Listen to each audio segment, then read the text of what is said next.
All right, guys. So a little peek behind the curtain here. There's the button that you press to do that little intro thing that you guys probably all saw a second ago. Maybe you did, maybe you didn't. But another part about that is it's supposed to hit the button that says go live. And instead, I just hit the little intro video. It was playing. I was singing along to the song. And I gave a hell of a 5-minute opening monologue that all of you just missed. That's not a joke. I was talking straight into the microphone, giving some takes, getting into what we're about to talk about, setting the stage. And I realized the chat was a little quiet. I realized the viewer number was at 0.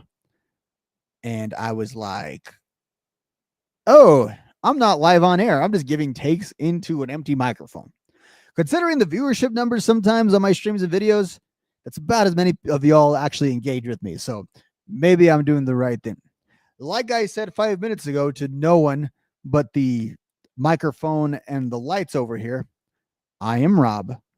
This is the Nocturnal Knockout, and we are Brass Ring Media.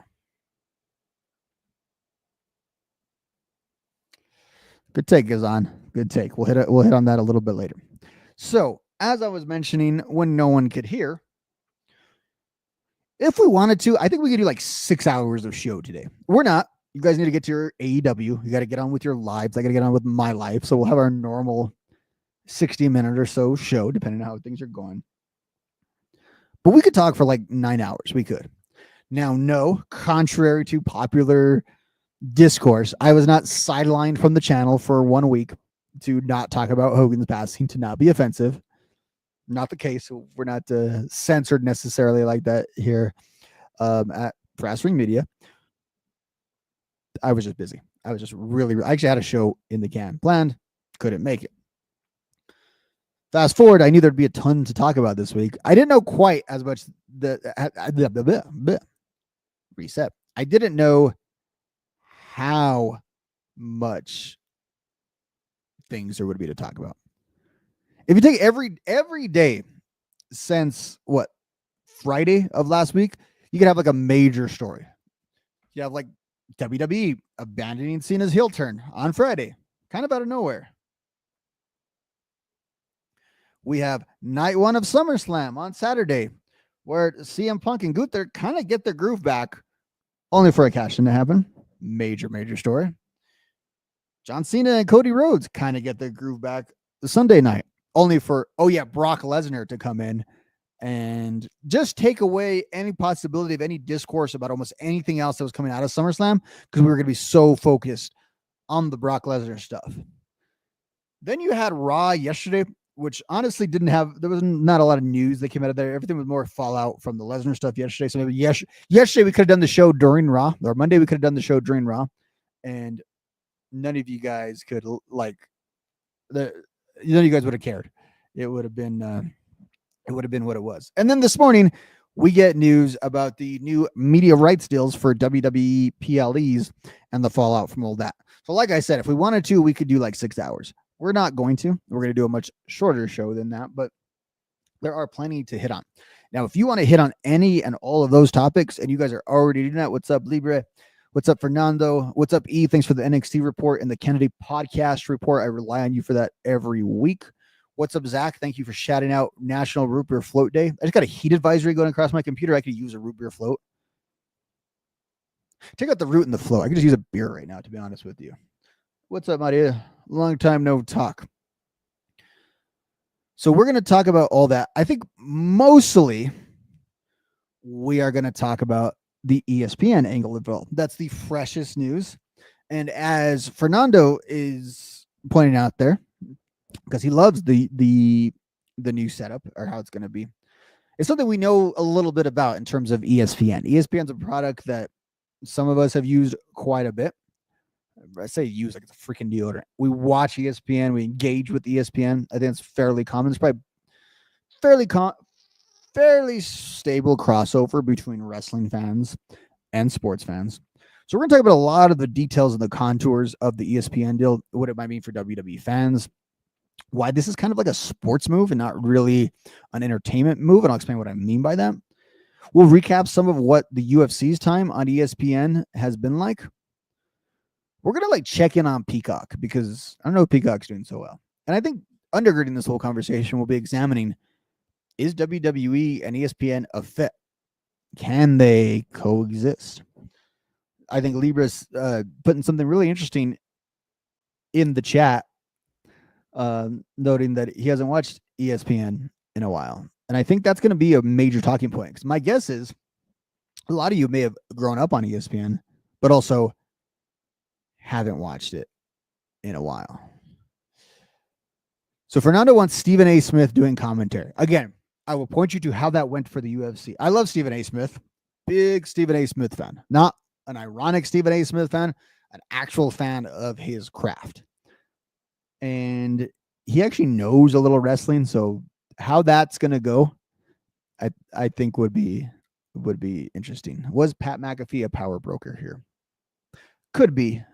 Maybe more of a friendly person to both sides, but that's not necessarily, I think, been laid out yet. I saw that he did praise it on his podcast today, praise the dudes, but it's hard with McAfee. I think anytime ESPN spends money, it's hard with McAfee because the implication over there over the last few years is that all these really good reporters, these guys who do really good work at ESPN, were let go in order to accommodate the Stephen A's, the McAfees, and those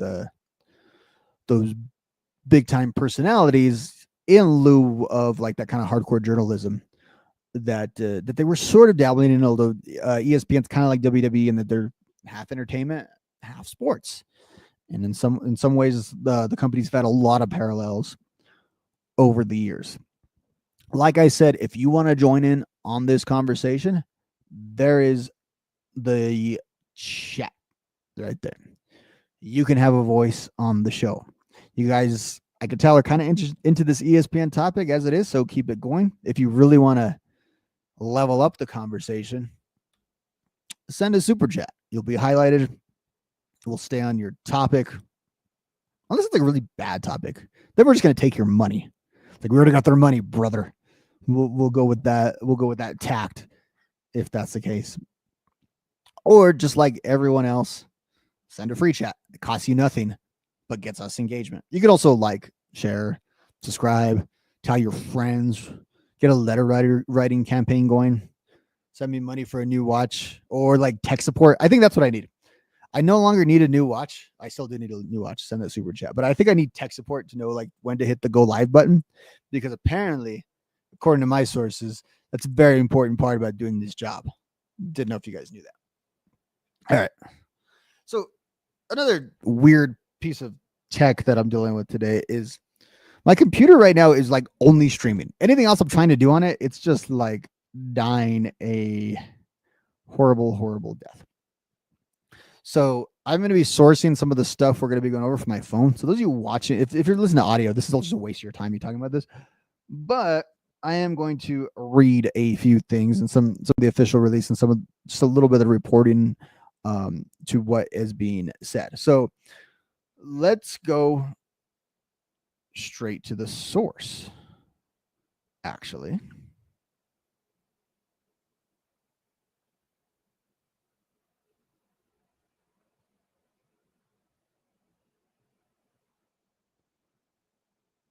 Where did it go? Not only that, but apparently I don't know how to use my phone, which should be another prerequisite to streaming.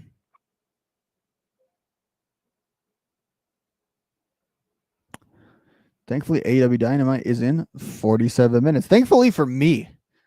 Absolutely. Thankfully, it's there. And Dynamite plays seemingly a bit of a role in this too, but I think on a different level. So I was looking for the actual ESPN press release, but we're going to have to stick with the reporting from Deadline. The reason why I'll stick with Deadline, because it was the one when I saw this morning when my eyes were kind of open. It's the first thing that pulled up on my phone, and then a text from my producer going like, look what we have. So it's great. Let me read. This is straight from deadline.com. So this is their write-up. Credit to them. ESPN will launch its long-awaited new streaming service on August 21st at a price of $29.99, not $9.99. Those days are gone. A month, bulking up its WWE events and expanded NFL rights. The Disney sports division has made announcements as the company was reporting its quarterly earnings on Wednesday.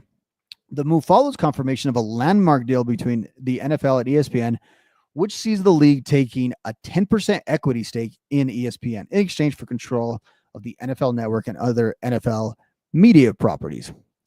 That, to me, was the more significant news in all of this, although obviously the wrestling news matters to us.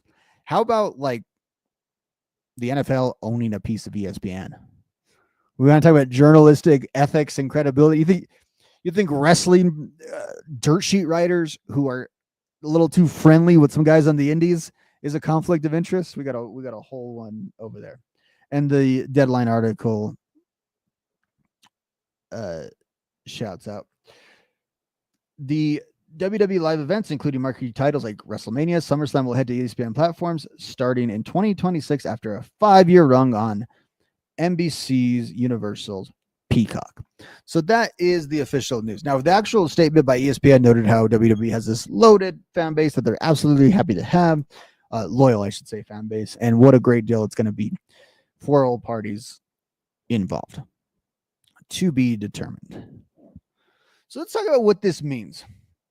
As Juan has pointed out, and I think that's a really good thing that Juan has pointed out, the new ESPN app should be free if you have a cable service provider, but unfortunately, a lot of people cut the cord. So this has been the thing that I think has been lost in the details or needs to be clarified. So are you going to be paying more for your wrestling PLEs? Well, it depends. If you are someone who only uses streaming, very selectively and on your entertainment, like you don't have access to ESPN on any other platform through your cable subscription, and you're just kind of paying Peacock, then yeah, you're going from what, $7 something a month or whatever Peacock is with its recent price hike. I'm doing the email jumping thing where I've stayed in these promos for like years. I have to keep looking at these passwords. It's terrible. Don't tell anyone. I had a free run on it and I didn't take advantage of it. And now we got all that going.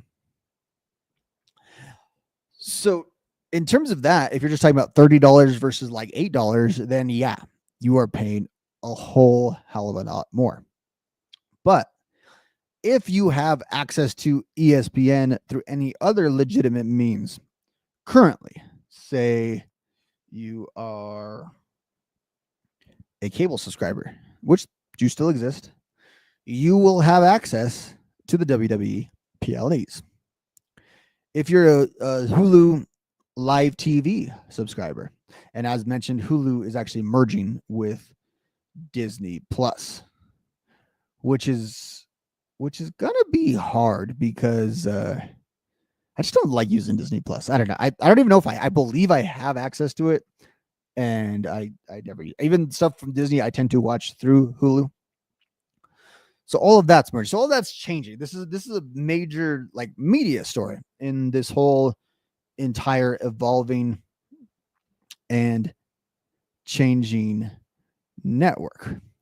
But as you guys are pointed out, and as other people have pointed out, that doesn't apply to quite a bit of people. So I would say, on one hand, it's actually probably a decent value if you can find yourself a cheap enough cable subscription that includes ESPN. Now you're going to pay more than the $30 or the $7, but I maybe you can think of that in a way of justifying it is, okay, now this is my bill for, I think it depends if you pay for Max or not, but maybe if you're only using Max for Dynamite, that might be the time to cut the Max cord or to unsubscribe from Max. Maybe you're thinking, okay, I'm getting AEW with my cable and I'm getting WWE and I'm essentially paying for that along with the other content. My hunch is that if you already cut the cord, you were not that into what cable television was offering. I mean, have you guys seen cable lately? They've never actually strolled through cable networks. I mean, take USA. One we can talk about right now, an NBC Universal property. If it wasn't for SmackDown, what the hell else is on that channel? It's like American Ninja Warrior reruns, Law and Order reruns, just reruns. All these channels, all these cable channels just have no original programming. Everything is on all the different streamers. And so if you have gone away from that, I think you're if you want to do it legitimately, you have to go back in it. Now, I want to address it too. Libra and ER pointed out there's other ways to get these shows. I'm not going to directly promote them, but history has shown one thing through all types of media, whether it was through music streaming, movie downloading, TV shows, whatever. If you give people a cheap, legitimate way to watch something, they will do that. If they feel like they are getting bilked out of it, then they're much more likely to find alternative means. It doesn't mean people won't watch the content. It doesn't mean people won't absorb the content. If they have the means to not pay for it, they might go ahead and do that. Derek is not unhappy. He says it makes sense for ESPN to have acquired the NFL Network, Red Zone, and WWE PLE. Wrestling fans are loyal and a good test group that will follow to use the service. Luckily, I can watch the pay-per-views for free. Yeah, I want to learn more about is that the actual Red Zone? Because that's huge for me personally. Like, if it's $30 to just have the NFL Network, basically Monday Night Football games, Red Zone, and PLEs, that's not necessarily a bad deal. It's not something I was paying for previously. Yeah, don't do that, Libra. Do not do that. People have ways of fighting this. We don't need to get shut down. We don't need your thing to get shut down. We need none of that. So that's something that I think WWE will probably have to guard against a little bit more. If we learn anything, like the UFC, they're savages with their streaming enforcement, with their bar enforcement. They're all over the place. WWE doesn't quite have that reputation. WWE more has a reputation online with what they take down for copyright and that sort of thing. Regardless, though, that was my way of putting like a positive spin on how this could be more of a value for the fan. It is a price increase. And more so than a price increase, what I think this is a sports league move. This is not an entertainment move. And I'll explain what I mean by the difference between this being more of something to happen in the sports realm than something in the entertainment realm. I know like media rights deals aren't the most exciting thing to talk about, especially on sports podcasts, whether it's a legit sports podcast or a wrestling podcast. It's not exactly the most engaging thing. I find sports media rights deals very, very interesting. A lot of people don't, and I understand that. But think about how hard it is to access all of sports right now. Like before WWE was doing this, and they were already starting to do it, myself as a big sports fan. Oh, it does have Scott Hansen. Okay, that's the red zone I need, Derek. That's the red zone I need. When you think about watching, your regular sports nowadays, there seems to be two options.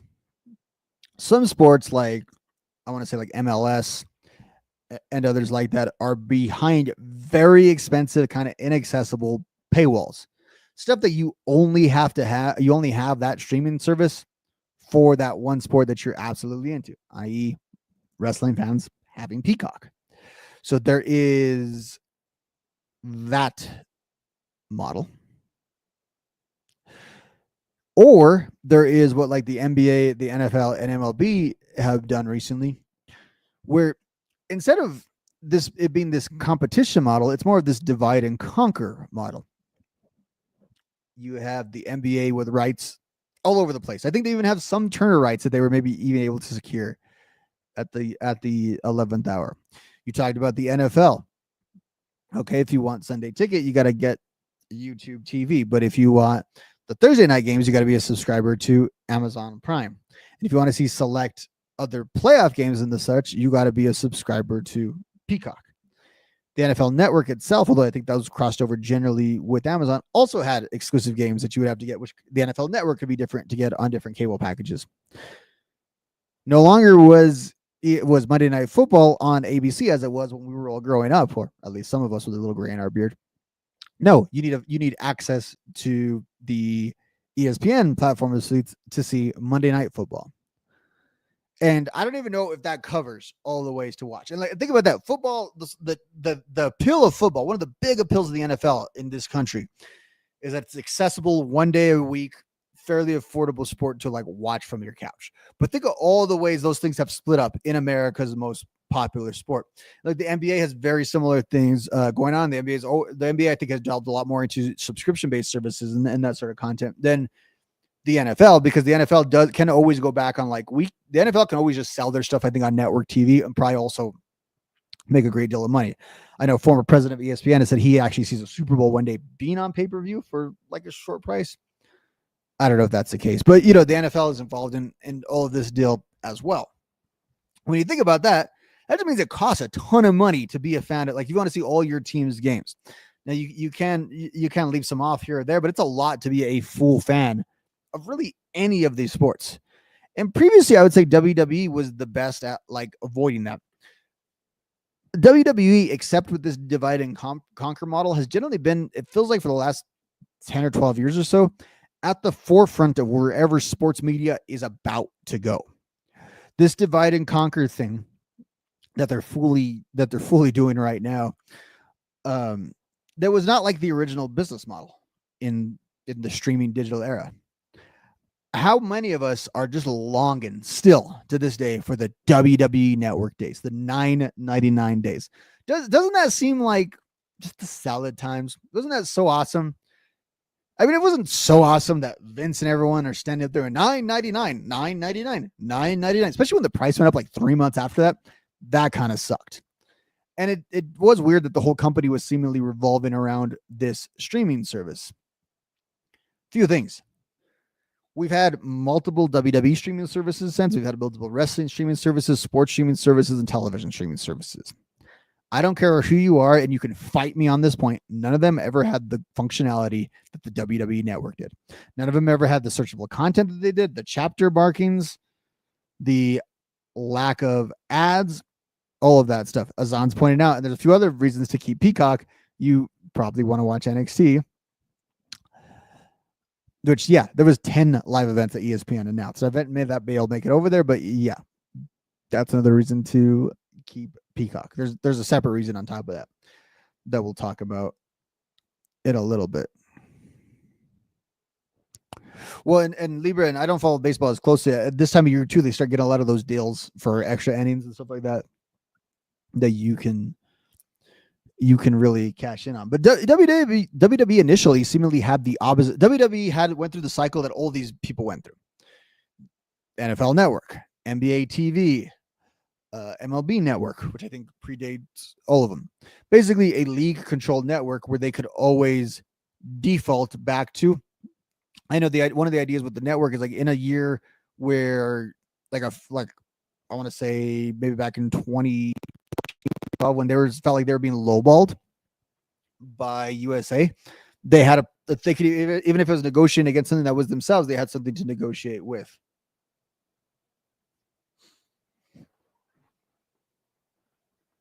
We'll talk about UFC in a minute. I want to talk a lot about UFC, and I want to talk about what Lenny said, because again, WWE Network, that functionality was awesome. But here's the thing that everyone has seemingly learned. Streaming's only profitable for the people that are selling the rights, if you've noticed. So WWE Network gave way to Peacock, which they didn't own. It was one of their big partners in NBC Universal. But that's when things started to change. All these other networks, they are shuttering things like NBA TV and obviously NFL Network now being owned by ESPN. It's kind of an ownership by them, but really a rights holder. Apparently, like the standalone, I have this one thing and I'm going to pay for it, isn't the most profitable thing. Apparently, these things being bundled and coming together, not that dissimilar than what cable actually was back in the day, is the new model and is how things are going forward. Derek shouted out the 24/7 channel, the precursor to the network. That was awesome. I used to love too when people would upload like the roundtables and stuff on YouTube, and I could not get enough of that content. Libra also points out not to forget that UFC and WWE are both owned by TKO, who announced like huge revenue today. Apparently, they had a really good last quarter, better than expected. So, for all the complaining that we can do about this stuff, they're making some cash clearly. Oh, is that the case there? That would make sense where they are with ESPN having so much of the rights there. Yeah, that's what's funny too. I was thinking about this, like the NBA being off of Turner. I'm still not liking it. I know we're gonna get Inside the NBA in its ESPN form, but I don't love it. And the difference is, I don't think anybody on these platforms since the WWE Network really cares for the platform that any of these wrestling shows are streamed on. We've had issues with all of them. Like, okay, Peacock. Peacock has been so unpopular, I feel like, since the beginning of the app. And the app really did kind of launch. I don't know if it existed before, but really did launch with the WWE pay-per-views. It feels like that's when everyone got it. It was for that. It was for a Notre Dame game that was on Peacock, which I want to say was against my Lobos, but I could be wrong with that. And so that was the case. And then once they brought in some of the NFL and Olympic stuff, those are all the things that were there to boost Peacock. But immediately, I think the biggest issue was that it wasn't WWE Network. It didn't have all the content ready. I remember there was some content, and we lost parts of the archives. And I'll be honest with you, like I felt a real lack of care about the history of WWE or history of wrestling in the same way, as long as they were on Peacock. It was never the same to me at that point. Peacock, if I wanted to watch something from the past, I would, if I was really looking to seek it out, but it wasn't the same like the network. I was just like, what old wrestling do I want to watch while I'm, typing something up? It lost that for me as the background thing. It became where I watched the PLEs, and then its reliability was kind of what it was. But in terms of Peacock, and there's been some reporting today about what a big loss this is for them, because WWE is really a core of the network. I mean, think about it. When you go on Peacock, it's one of the verticals. You got the scratch logo in there. But there has been no mention of the library, which is also divided and conquered. And I hate that too. You have some Raws on Netflix, but not any I ever need. Like none I ever need to go to. You've got like SmackDowns on Peacock, right? And so you got to do that to watch the archives. Then you have all the rest of the PLEs. Basically, the library as it exists for the most part is on Peacock. There's been no announcement of ESPN acquiring that library, which means it would stay on Peacock. Now, Lenny's pointed out that keep Peacock for Premier League, which I think I am doing my rants about Peacock from a very American-centric and non-soccer fan-centric, because the NBC Universal is big in the soccer world, and I should acknowledge that. Chico says WWE, we had it good on Peacock for sure, but WWE current product isn't worth $30 a month. So basically, it's not worth what an in your house used to cost you 30 years ago. Fernando says you knew about Peacock because of WWE. I think that was pretty standard. Everything's fragmented. It's out of control. Absolutely, Lenny. Libra notes that CM Punk momentum is basically gone. WWE having unaffordable ticket prices. Involuntary AEW has a fighting chance. Dynamite has a fighting chance. We'll see. I mean, they're part of this machine too, and their latest rights things seem to be really good for them. But we'll see if there's a correlation. Honestly, it feels. I don't say it necessarily feels cheaper to be an AEW fan, because you have to pay the full price for the PLEs there. You're still paying 2012 pricing in that. So there's an opportunity cost there. And then, as was pointed out, the NXT PLEs. I mean, how are we going to know what to watch when an AEW PLE is going, a pay-per-view is going on, if they don't have the NXT live events on there? Now, I would assume ESPN would build out their WWE content a little more. And that kind of gets me to my next point. So if you guys have followed ESPN over the years, there is a pattern in how they operate. 1 second, because I'm about to cough or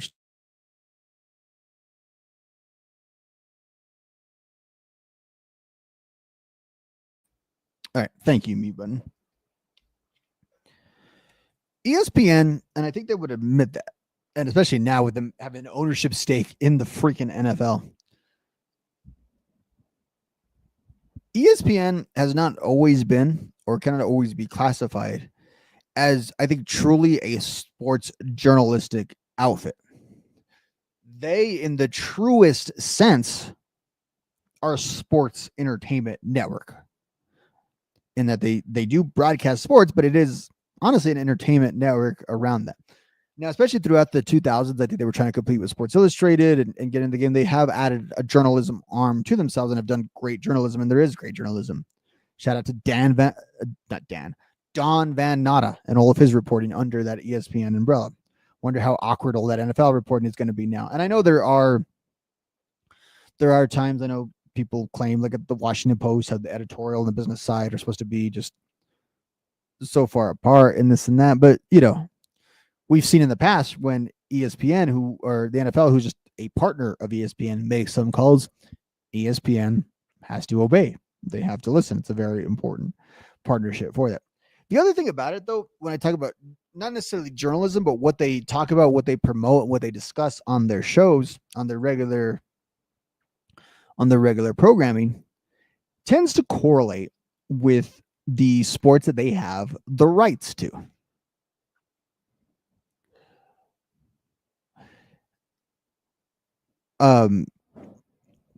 So, for example,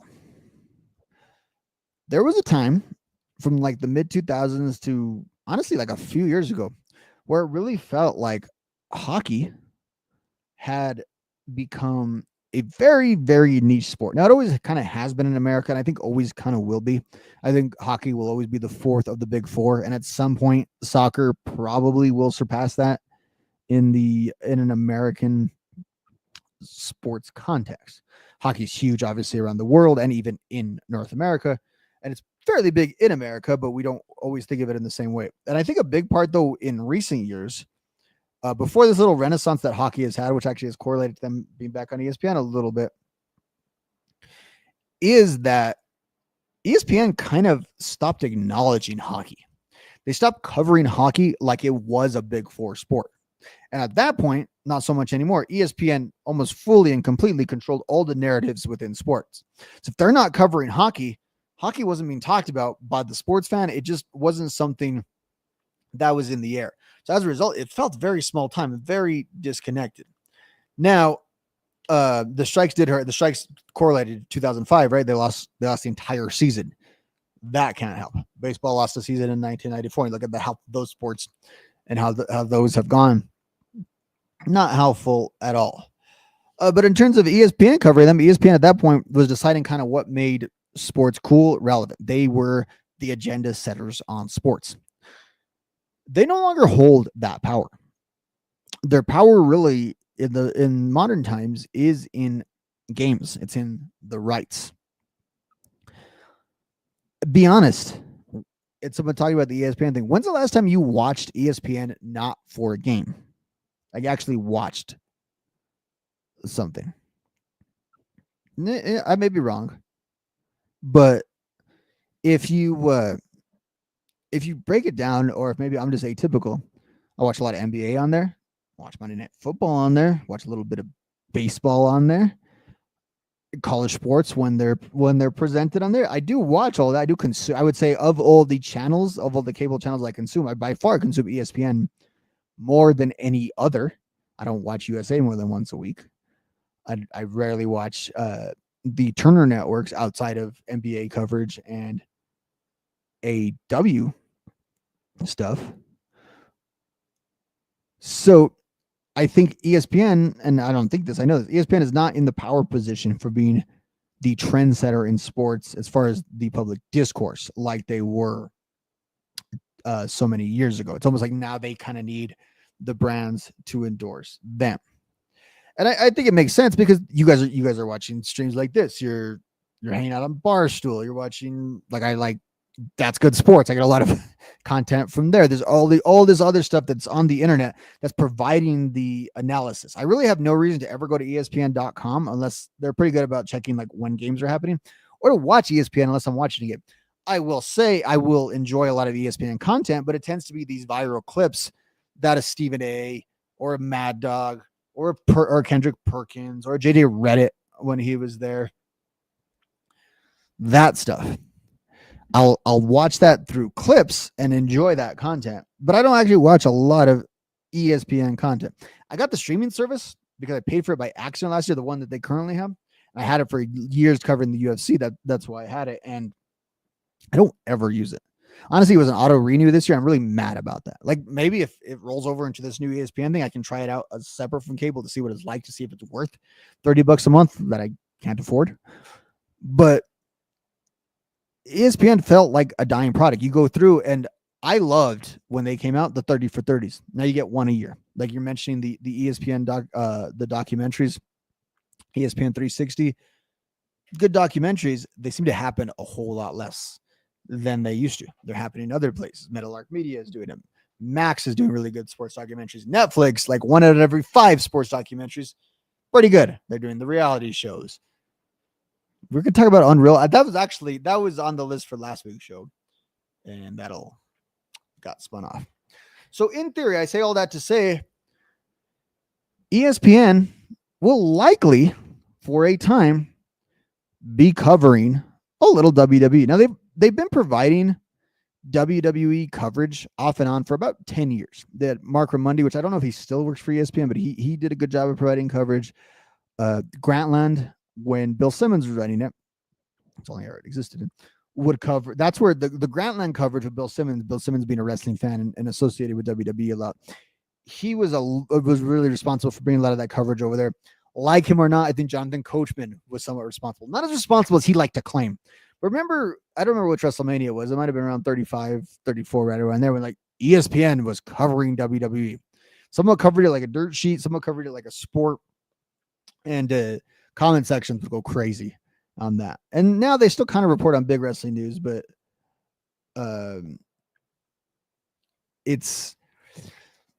it never really took off in terms of coverage. I don't think ESPN really knew how to strike the right tone with wrestling coverage, because they do so much silly like entertainment coverage that I think it was hard for them to do actual like wrestling coverage, like serious but still fun and engaging wrestling content. They may be incentivized now to give that a try because they want to promote the product to do the streaming service. That brings me to the most recent time where there was where I was talking for hours about ESPN. And that would be going back to 2019, I want to say, when the UFC made its way to ESPN. Now put yourself in a time machine while I take this sip of water and think about what your expectations were as far as, it's a good point for now though. ESPN has been having, First Take has been having the WWE personalities pretty much every major live event. But think about if you were a UFC fan or MMA fan at the time, how you felt about the ESPN deal going in, and how you feel about the UFC and ESPN's relationship now. Let that sit for a second as I take a sip of water.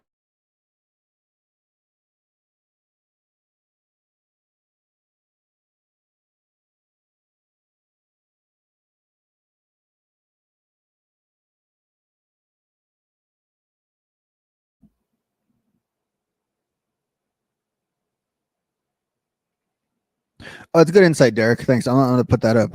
I've been at work all day, so I haven't followed a ton of the news and reaction. So if there's more of the reaction from the side of the reportage, please let me know. You seen that Brandon Thurston from WrestleNomics, about as reliable as it gets on business reporting there in terms of pro wrestling.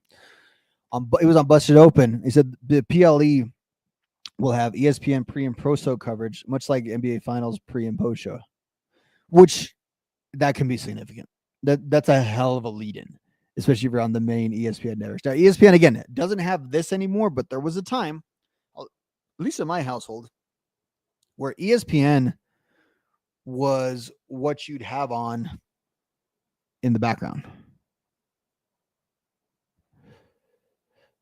I don't remember that. I remember them reporting on it. I remember CM Punk being on a lot of sports talk shows in the wake of that, but you have to refresh my mind a little, even though I feel like I know so much about Money in the Bank 2011. It'll need to refresh my mind on that just a little bit. I think everyone covered the pipe bomb. Like everybody covered the pipe bomb. That was crazy. That was wild. So if it's pre and post show coverage, they have had some of that. They'll have like McAfee there, but I think if the network itself, the thing is, the network itself has to take it seriously. If the network itself can do that, I think there will be a bit of a boost to the product. If we go back to the UFC, if you're a UFC fan, like it's crazy. UFC YouTube content got really good in the last couple of years because the UFC has been in this perceived decline. Somewhat similar to WWE was for years, where financially they're doing so well, but the product, just people aren't a fan of it. And one of the core things cited in the decline currently of UFC is the ESPN deal. ESPN made the UFC ridiculously inaccessible compared to what it was. So before the deal with UFC was basically you had to have a cable subscription. You would have to have UFC Fight Pass to watch some of the early prelims if you really wanted to watch those. And that's where you get the video library if you want to watch the old stuff. And then, of course, the pay-per-views. Once they went to ESPN, they were no longer on cable television unless ESPN was having a fight night, which they did fairly regularly back then. You had to pay for ESPN Plus for the rights and privileges to pay for a UFC pay-per-view. Not like this, where the subscriber is subscribing like $30 a month for the PLE. No. You got to pay $15 or whatever it was for the right to buy the pay-per-view. That's your entrance ticket to spend the money on the pay-per-view for the UFC. And it's gone on with these Apex cards, which they have almost a permanent home on ESPN Plus because they just air them whenever. And the UFC's product, and they had the Dana White's Contender Series that was a byproduct of ESPN Plus, but those things didn't necessarily have to do with them cutting all the fighters that they did and all that. But through a series of other unrelated stuff, the ESPN move being one of them, the UFC has felt like a much colder product and has basically its entire time on ESPN. There's been some of a non-fit and something you think would fit fairly well. Part of it was at the beginning, the mainstream talent had no clue what they were talking about at all. And I think that goes both ways. That goes for fans of the product and that you're watching and the presenter. So I didn't have a huge problem with like Stephen A. Smith's horrific UFC takes he had whenever they went to ESPN. I had more of a problem with Skip Bayless's UFC takes when he went to Fox and they were still on Fox than I did quite with Stephen A.'s UFC takes. But that Stephen A. is going to have uninformed hot takes that are entertaining, that can be a little bit ridiculous. Like, I know that as part of the Stephen A. experience. That's why I like Stephen A. Stephen A. to me is a wrestling character in his commentary, in the way he presents himself. Very knowledgeable, very intelligent, very good at what he does, as many pro wrestlers are. But I think he sort of exists in that space. UFC fans, very serious, very take their sport and the analysis of this other sport and the knowledge of the sport very, very serious. UFC fans were not having this ESPN coverage. So I'm curious to see when you're going to get segments again they don't have Shannon there, and we're like Mad Dog and Stephen A. going on and on about WWE stuff they have no knowledge about. What's that going to feel like? How are they going to react to that? And what it seemed like what happened with the UFC deal, once it wasn't quite the windfall that everyone thought it may be. I think the UFC thought it would revolutionize them into mainstream sports, and all it really did was literally bring them in to mainstream sports without like welcoming them into making them a part of mainstream sports. Kind of hit them behind mainstream sports, to be quite frank with you. And then all the steam around it, just the air kind of got let out of the building. It just sort of like that. Good point. You guys have put it there. We already have that sort of Stephen A. type of figure at ESPN. It's Pat McAfee with the bad wrestling takes. Not quite as entertaining, but point well taken. Good job, chat. Appreciate that.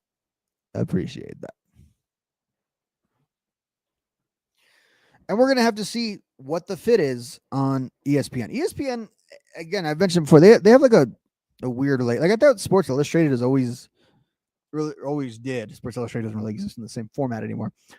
They always covered wrestling, I think, fairly well, fairly balanced when they would.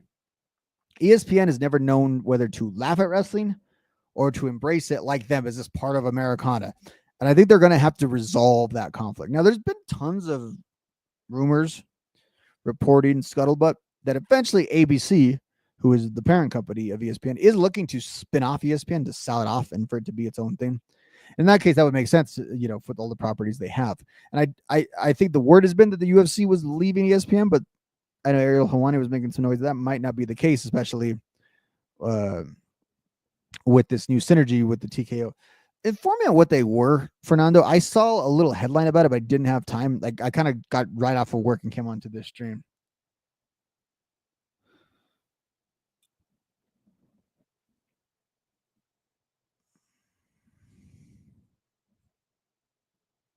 And so what McAfee had to say about it.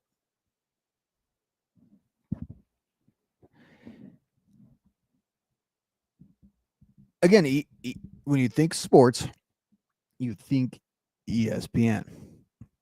I never really saw this happening, though. I'll be honest with you. Like I famously, however you could say that, like 2 years before the ESPN deal, I wrote a column with the UFC. I wrote a column for MMAtorch.com saying like that would probably be a pretty good place for them to go, and I thought everything made sense about them going there. I never really saw this move, even though the ESPN stuff would come up every media rights negotiation. I never thought ESPN would be able to fully cross that Rubicon to be hosting wrestling content, because it is going to be something that they are going to have to deal with, and there's going to be a little bit of pushback and blowback from the hardcore sports fans such that they exist. Again, this is a domino in a, as they say, ever-changing media landscape. In terms of the health of WWE, this does, I think, speak pretty well overall. And then that report that came out about TKO and how profitable all this is. The WWE Unreal show doing really well on Netflix. We're back in one of those periods where WWE's television product is a little on its side, but they are just killing it from a making money perspective. And if your name's Paul Triple H Levesque, that's all you care about, is telling us all about your wonderful gate records. So Fernando said that McAfee said that he hopes the fossil suits don't mess it up, practically calling out. But I agree, fossil suits don't mess it up. And hopefully we can get other ancillary programming. I have a feeling a lot of these podcasts that have been popping up are going to be ESPN's never really done a great job of launching their podcast. McAfee's kind of the one successful podcast that they've had. Yeah, I'm more tended to agree with Derek there. They treat the guests well, like First Take. They treat Triple H well. They treat the other guys as, like, kind of stars. They had Becky in a commercial for years, but I feel like the tone has generally been what sports media's tone towards pro wrestling has been. He said something that I was going to be part of my initial monologue before this news broke. WWE ain't worried about anything if they brought Brock back. Absolutely. They feel invincible. They're more insulated than ever before. I think part of that is they have themselves, believe it or not, it took almost the sacrifice of Vince in some ways, but they have achieved that regular sports league, regular entertainment league status in almost every way that I always thought it was kind of funny when they present themselves as this family business compared to, Big Ted. It's like the Bus family with the Lakers, this family business. Okay. Yeah. Cause it's like your dad's gas station, except for he owns the Lakers or owns WWE. Not exactly a great analogy, but I think in that family business era, there was always something that kind of insulated them or kept them apart from mainstream sports and entertainment. They're much more a part of that now. They're much more integrated into that now. So we'll have to see what this fit looks like, what the price point looks like, what the pain looks like. I would say this though. We have to always remember this. As wrestling fans, we do have choices, even when it feels like the idea is to make us not have a choice. And that's what these moves are. They're anti-consumer choice moves. I would love all these great capitalists out there. I would love for the free market to yield WWE Network as the best place to watch these things. That's not how the real world actually works. In the real world, it's not this marketplace where the best rise to the top. In the real world, we're all just spread. Our dollars are spread across multiple major corporations instead of, I guess, picking the one winner. So that is a bit of a bummer. But always have to remember, we don't have to watch everything, and you don't have to watch WWE. There are other options. And there are other ways of following the product. I think what's hard for myself, in particularly, like it took me a long time to cut the cord. Life circumstances had to dictate it because I just couldn't think of another way to watch wrestling and sports. But eventually, I figured it out. And I think we will too. I think it's a bit of sticker shock. It kind of sucks. I think it's a bummer too for like younger fans and newer fans and people trying to get into this thing. Again, we all, even if none of us want to pay $30, I think we could all follow it just fine. Everyone on this stream in this audience will be able to do that. But in terms of onboarding new fans, I worry about that a little bit. Now that they're on television, they have plenty of places of exposure, but that also could be another trade-off. There's plenty to consider. You guys are killing it in the chat today. Sorry I couldn't get to all of them because you guys are active today. Maybe I should talk about ESPN every week because this gets you guys talking. I'll read some of these chats and then we'll get on to Dynamite. Fernando says, with the return of Brock Lesnar, do you think TKO has the grapefruits to bring back Vince McMahon? I think they're getting closer to. I mean, this is what I got to say about that. I don't want to comment too much on that because it's such a complex issue and you kind of get taken out of context. But the way I look at it, if you are okaying Brock being back, why is Vince gone? Like, I'm not saying they did the same things or accused of doing the same thing, but they are part of essentially the same offense. Why is one back and not the other? From that perspective, I'm not advocating for Vince to come back. So purely as like wrestling podcaster dude who wants to talk about good content on this show, I don't want Vince back. But also the morality of it, the general, like nobody's really thinking that that's an option, although I think they are tempting closer and closer to doing something like that. And it adds to like this news with that. WWE's been in this real sort of way of feeding you a shit sandwich lately and seeing if you'll still eat it. That they are doing that at a time where, again, there are other wrestling companies, but they're not really worried about it. They are essentially still operating as a monopoly because I think functionally, even with other wrestling companies, there are. Derek points out, or first of all, Lenny, from Lenny, I will follow UFC and maintain another platform to watch, not WWE anymore. Derek says, I don't think wrestling fans know the power TKO Holdings leadership with Ari Emanuel, Mark Shapiro, and Nick Khan. That's something we had talked about, and we should touch on. The power brokers in Hollywood and entertainment want to get bigger and better. I can't speak as much to Shapiro and Ari, but Nick Khan. So I knew of Nick Khan long before he was ever a wrestling figure because I do follow sports media. I'm an awful announcing guy. I listen to sports media podcasts. I am interested in sports media. And as they would say, Nick Khan basically staffed ESPN. Like during that whole hot take era, Nick Khan was representing all of the ESPN talent. So he's very used to working with that. And you hear a guy like John Skipper, who used to be the president of ESPN, loves Nick Khan. You think the agent for the talent would not be liked by the president of the company, but apparently it's this big synergistic thing. But the thing is, every one of those moves does seem to be anti-consumer.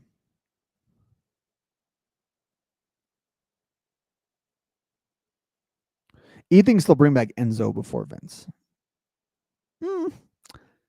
I don't know how much value Enzo would really have, but Vince McMahon might be their finger poke of doom. Yeah. Later, Libra. Have a good week.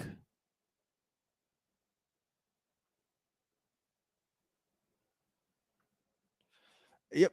Derek brings up a good point. WWE had been involved in scandals for years. The cover up of the Snuka murder, or whatever happened there, allegedly. The Ring Boy scandal, Terry Garvin and Patterson, the steroids. Yeah. The early 90s was where most of that is concentrated to. Obviously, the Snuka thing happened in the 80s. Titan Gate, right? The building was on fire.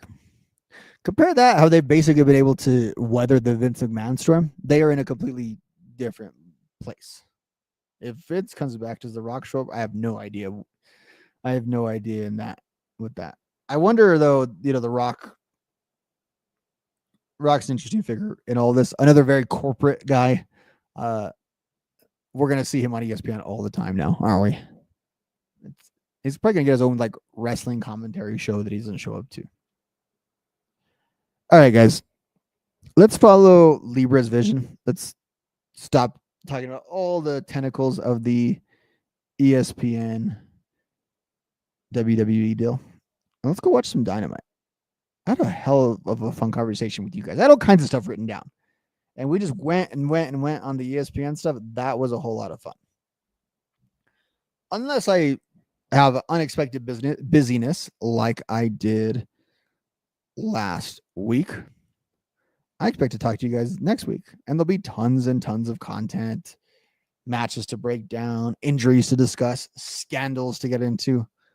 So we will talk about all of that next week. In the meantime, keep it locked in with Brass Ring Media. I think Zach's on vacation this week, but you probably get Ashley later in the week. You get Dom on the hotline. And of course, next Wednesday, I will see you. Derek, have a great evening. Thank you for all the great comments and commentary. Really valuable to the show this week. See you guys later.